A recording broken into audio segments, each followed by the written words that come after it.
Boipatong. This means a place of hiding in Sesotho or a safe haven. But on the 17th of June 1992, there was to be no refuge for the residents of the Joe Slovo informal settlement in the area. Over 40 residents from the area were slain while several others were injured when Panga and Nopkiri wielding men from the neighboring Wamadala hostel attacked mostly women and children, including Mudiki Motope's 9-month-old baby brother and mother. Matope was 15 years old at the time and recalls the events of the fateful day. Men came into the house when we were asleep.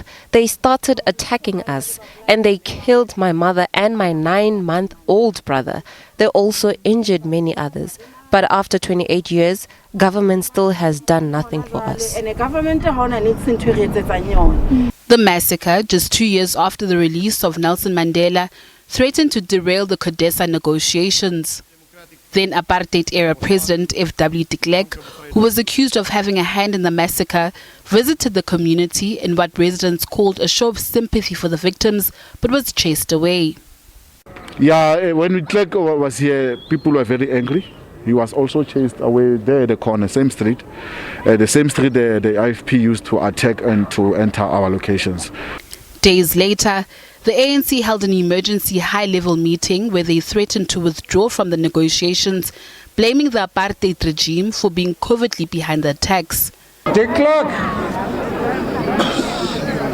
and his regime bear full responsibility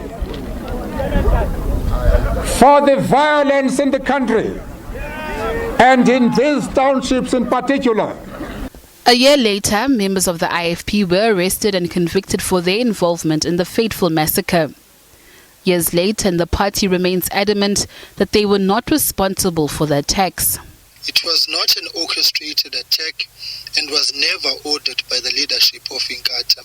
This fact is supported by evidence.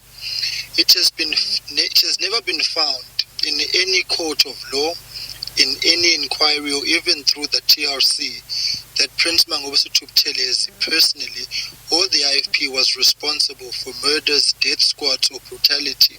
Whether the apartheid police played a part in the attack is still a matter for debate. But that dreadful night will always haunt survivors like Mudiki. She only hopes that 20 years after that day, she and her family will eventually have a better life. Natasha Piri, SABC News, Johannesburg.